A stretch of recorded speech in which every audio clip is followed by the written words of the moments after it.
Welcome to another episode of In Your Business. Today, I'm very excited to speak with an entrepreneur that I had in class. I'm not sure if I really had him in class. I know we had him on campus, and anytime we have a student on campus, I feel like I have him in class because I get to know him really well. You know, I think 4 years on this campus, I interacted with Julian. Didn't even know he's going to be an entrepreneur. And after he graduated, he shocked myself and many of us with all the talents and all of the things he brings to the market. So it's very exciting for me to see his work, be a part of his work and know his work. But today we're going to have him on the show and he's going to talk about his work. So I'm very excited to bring Julian Short onto the show. Julian, welcome. Thank you for having me. Well, it's exciting to have you here and just to learn more about what you've been doing postgraduate. So, but before we even do that, we're going to get to know you as an individual. So, Julian, did you grow up here in the area? No, I did not. I actually grew up in Chicago. That's where I'm from. Okay. Was born in Hampton, Virginia, but moved to Chicago when I was 4. So pretty much raised in Chicago. Was brought up with my mom, my twin brother, my sister, and my grandmother. So. Okay, well, very good. So you grew up in the Chicago area. What brought you to Richmond? So long story short, ended up getting a junior college offer to play basketball in North Dakota in 2013. So I went there for 2 years, played basketball, got my associate's degree in liberal arts, and I was looking for a 4-year. So ended up going to St. Francis in Fort Wayne, got hurt, went home for a semester, then did a 4-year at school in Chicago, played basketball there, sat out that year though, and had a mutual friend who went to St. Francis with me, who went to IU East, Charles Peterson. And so he was able to get me to talk to coach, and coach wanted me to come on campus, did a visit, and been here since 2017. So it's kind of fun. So for the 4+ years that I've known you, I did not know that was your path. I also didn't know that Charles Peterson was the reason you're here. So yeah. I need to say thank you to that young man. yeah, Chuck. That's the Both guy. of you are outstanding, and I've enjoyed my time with you. So, thank you. So let's talk about growing up, though. As you were just a child growing up, and even into middle school, high school era, I'm sure basketball was on the scene because you talk a lot about basketball. But right. What about you as your career? What were you thinking? What did you want to do when you grew up? Well, I knew. Okay, so when I was little, I used to draw a lot. And so kind of growing up, probably in that middle school age, I wanted to be an architect. That's what I always said I wanted to do. Didn't really realize the ins and outs of it, but that's what I just said. Like, I didn't want to be a doctor or a police officer or anything like that. And so eventually when I got to high school and started playing basketball, that was my main focus. And so it veered off a little bit towards sports psychology, just because I went through a lot in high school, and I kind of wanted to actually help other people who went through things similar to what I went through. And so that was the main focus after high school. Very good. So then as you went into college, then what did you study? So when I went to college, I studied psychology with a minor in sports management and marketing. So I didn't have a sports psychology program, but took the necessary steps to kind of get to that point, right? And eventually, I transferred, went to a junior college, St. Francis, Governor State in Chicago, and then came here. I got burnt out with psychology. Just learning so much about how the mental works and how depressing it is. Not all of it's depressing, but being able to take that home. Eventually, when I have a family, being able to take that home all the time it would just kind of be just too much for me, you know what I mean? And also having to deal with my own situation. So I didn't want to take on psychology much longer, but I didn't know what I wanted to do. And so my senior year, my last year of college, I struggled with trying to figure out, okay, it's coming. I'm about to graduate. What am I doing? At the time I was a server at Texas Roadhouse. So that was like my main job, my main concern was just making sure I can make money. I didn't know what I wanted to do after college, and that was a struggle until, towards the end. So it's been interesting because you were working at Texas Roadhouse as a server, you said, and did you do that right up until graduation? Yes. Look, no, actually, I did it after graduation as well.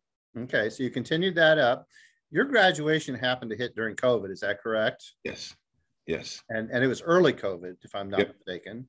Yeah. And so that really added a lot of different challenges as well. Yep. A lot of factors. And so what I really want to know, though, is I really felt like knowing you on campus, watching you play basketball, knowing your personality, very outgoing, very friendly, always willing to take on a challenge, but did not know you wanted to be an entrepreneur. Yeah. So yeah. how did that happen? When did that happen? Well, so honestly, I didn't know it either. But I guess when we went to the basketball tournament, the NAIM national tournament that we go to pretty much every year when I played, we get there and we're practicing for our first game of the tournament. And that morning we go back to the hotel. We just had walkthrough. We're going to eat, change, get ready to go. Right. And we get a call saying that, hey, it's not going to happen just because of COVID. Right. So that kind of just brought a shock to all of us. Like, this is it. There's no tournament. This is my senior year. I can't get it back.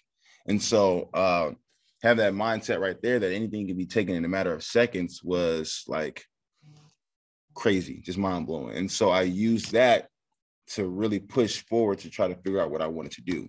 So prior to that, I want to say early February, I had a conversation with Amanda Vance in Campus Life. It was me, her, and Jalen McKay, right?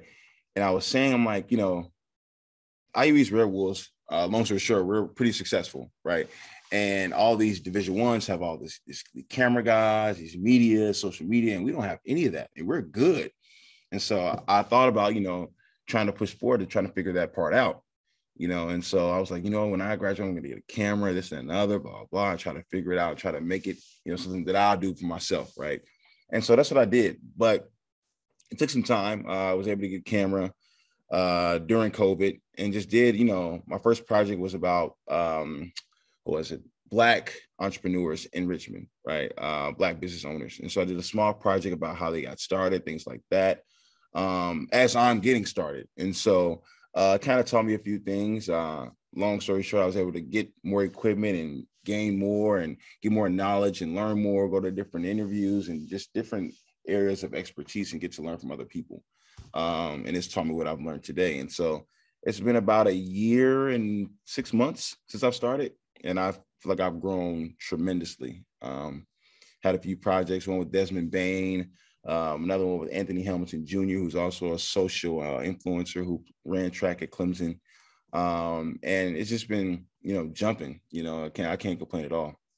So it's been interesting to watch your work too, because you're using social media a lot. Yeah. And so when it comes to understanding how to become an entrepreneur, understanding the channels of how to get the attention, how to get the word out, how to market your business, those things are important. Mm-hmm. And did you actually take some business classes? Yes. I took one with you online. So, yeah. It was online. And so at that time, did you know that you were going to probably get into business? No, I didn't know that either. I took a business class with you and Cal the same semester. Mm-hmm. Didn't realize how much I was going to be using it. But I mean, I guess once I got started and saw how I'm able to how capable I am of using my own time and figuring out things and time management, a lot of things I learned with athletics transferred over to owning a business. Sure. And so I'm like, you know what?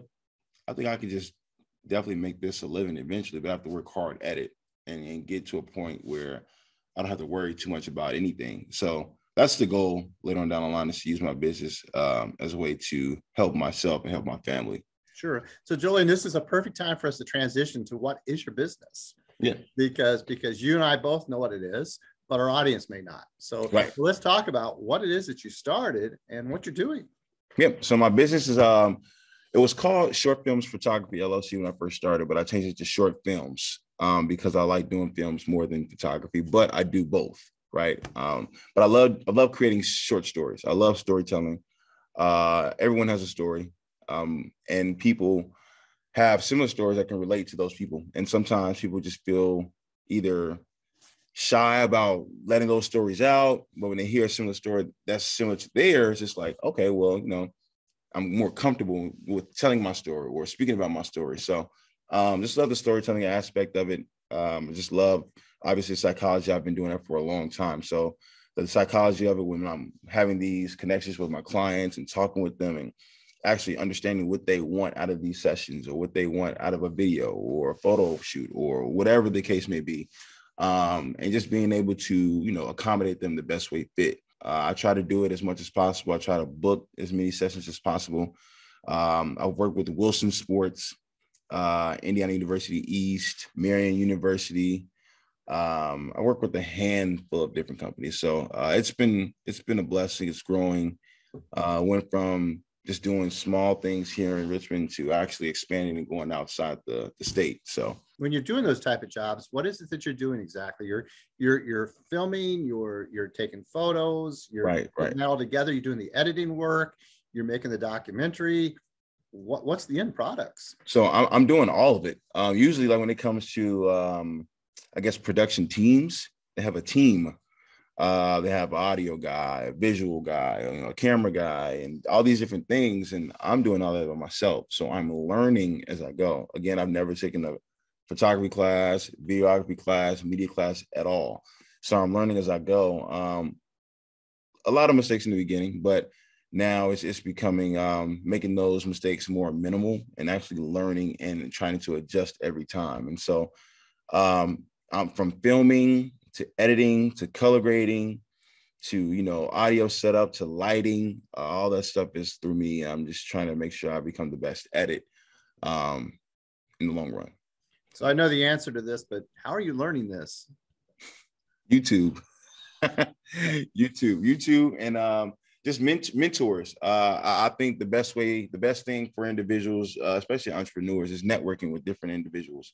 Especially networking with people that are within your group. Like if you want to be a photographer, or if you want to be a chef, if you're networking with people who are along those lines and who are great at it, that's the best way to learn. I don't think, you know, you can have someone who's learning with you and you can try to learn with them and try to pick their brain. But if you're not picking the brain of someone who actually went through the same process you're going through now, then it's not as beneficial. So I'm trying to, you know, learn from those top guys, those guys who've won multiple awards or who've done all these different things. And so that's kind of the route I'm taking. So when you say you're learning from them, are you learning from their work, or are you actually learning from them? Are you sitting down and speaking with them? Are you interacting with them and they're sharing with you and they're serving as a mentor for you? Yeah. So I've had a few mentors here. Cameron Marshall, who's from out here in Richmond, Indiana.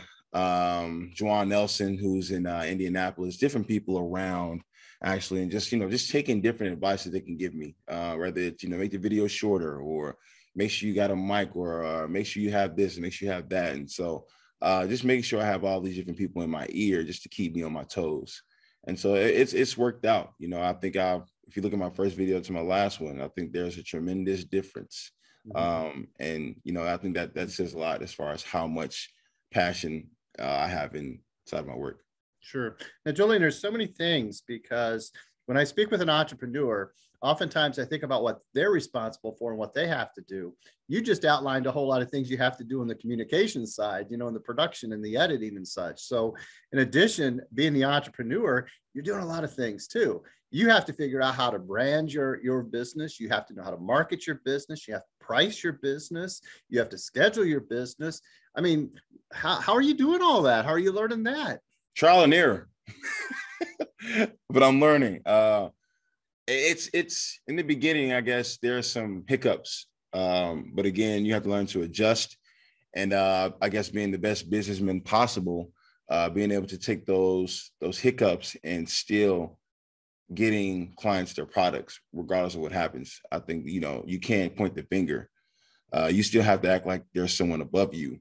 And that's the whole mindset. So I'm still learning. I think I'm doing a great job with trying to figure everything out with time management, trying to figure out pricing and branding and, you know, what I like to do more of or what I would like to do less of. I think I'm doing a great job of trying to figure all that out. But it's all with timing. I think being able to have a schedule and a timing and just being consistent on the day-to-day basis is what's important. Sure. Well, I think it's interesting too is equipment. Yes. Because no two shoots are going to be alike, right? Yeah. So you're going to have different, maybe cameras, different lenses, different tripods, different things. Let's talk about that. So how do you do that? How do you create that inventory that you need? So the thing is, I guess going forward, the plan is I'm looking for a full-time job, right? As far as what I'm doing, but I want to use that to take advantage of being a part of a team where I can learn from different individuals, and taking the knowledge that I learned from them and impact that business as well, but also impact my own business. And that way the money that I do make from my business can go right into my business and not, have to worry about, paying this bill or, food on the table and things like that. Granted, eventually later on down the line, I want to be able to use my business to do everything.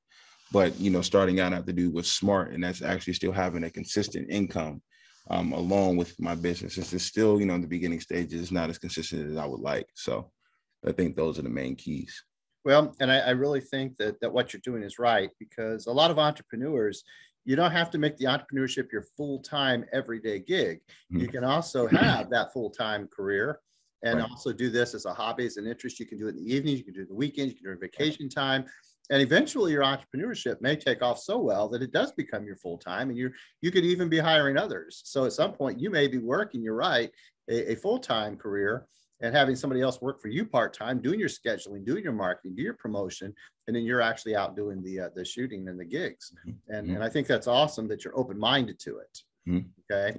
I think the one thing about it is change, continual change, because people's needs are going to be different. Everything about it's going to change over time, but continuing to stay consistent is correct.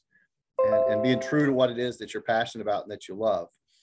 I thought it was interesting that early on, as you started this and I started learning about it, in the hallway, the computer labs, wherever we would meet, you always had great ideas.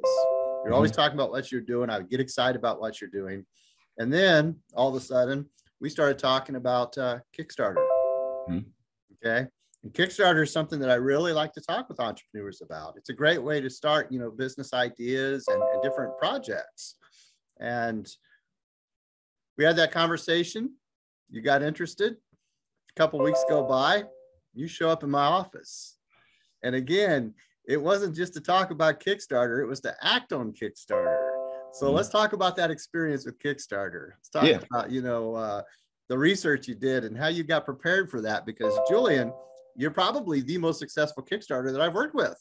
With my mindset, especially, with basketball for one, if I put my mind to doing something, I'm going to do it. And I'm going to definitely, if I don't succeed in it, I'm going to definitely try as hard as I can to succeed.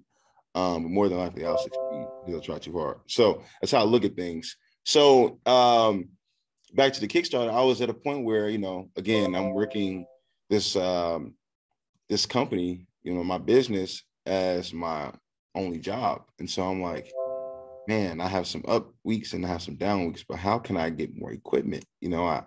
I for one, maybe find another job, COVID things were just, tough. And so I'm like, there's got to be another way. There's got to be another way. And so we talked, and that's when you said, Kickstarter. Kickstarter is a way to kind of help grow your business and have people, donating things like that. And so I'm like, well, I'm going to do it.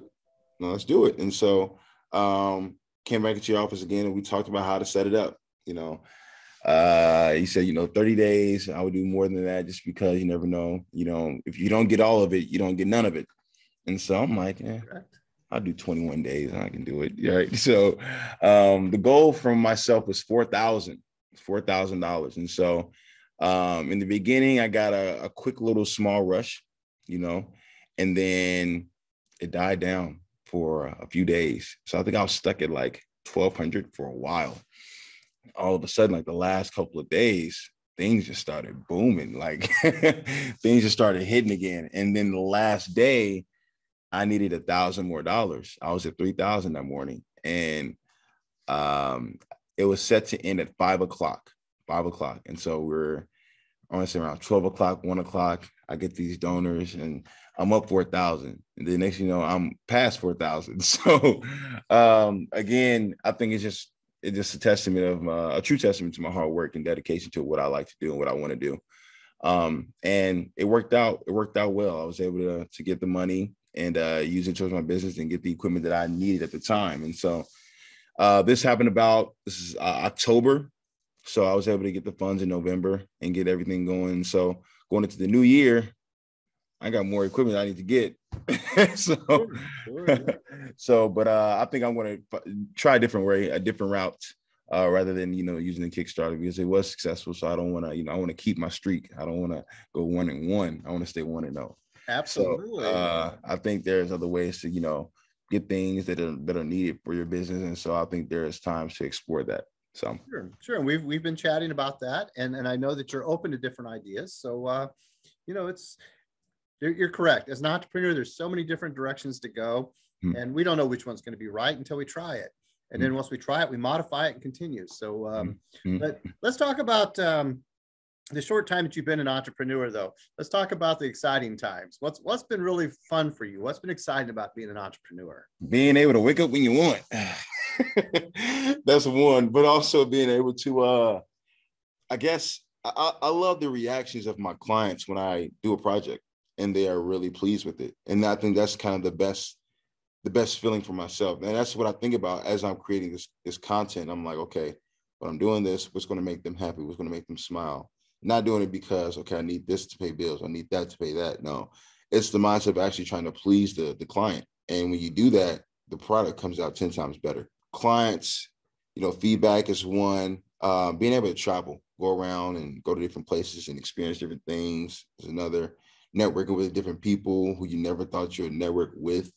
And also working with individuals who are quote unquote famous. It's pretty cool. You know what I mean? So there's a lot of positives that I can take out of it, but just enjoying it day by day. Sure.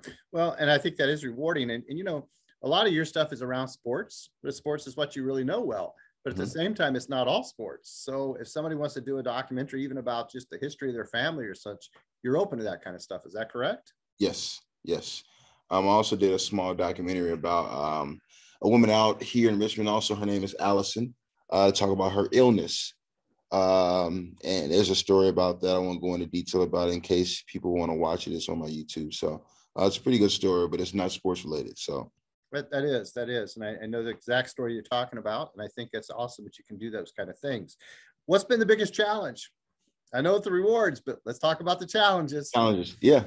Challenges is also being able to adjust to certain things, being able to understand that it's a business, so it's the beginning stages. You have to know that there's not going to be consistency in it. It's going to be some days where I maybe make $20,000. Maybe a day I make nothing.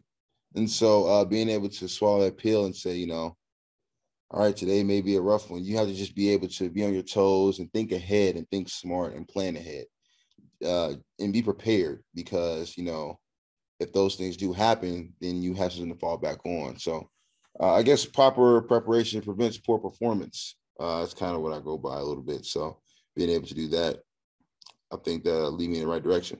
Sure. Now, Julian, I do know that going forward, if you want to get into a full career, in addition to your entrepreneurship venture, you're going to put a lot of hours into it. Yep. However, having said that, let's talk about the hours you're already putting into it. So what's that look like? So, for example, today I woke up at 6 o'clock to complete a 1-minute video that I filmed yesterday during the basketball game. Started around 8, got down around 12. So that's for one project, one video. But filming, that takes a lot. It takes a lot of time setting up, actually filming the interviews, taking down, and different things like that. Just takes a lot of time within the business. But it's very time consuming, especially the editing part. But being able to enjoy it while you're doing it. I mean, I enjoy it. I enjoy editing. I enjoy doing interviews. I enjoy capturing. I enjoy filming. And so, yes, it takes a lot of time. But if it didn't take that much time, then it wouldn't be that good. So that's the positive to take out of it, I guess.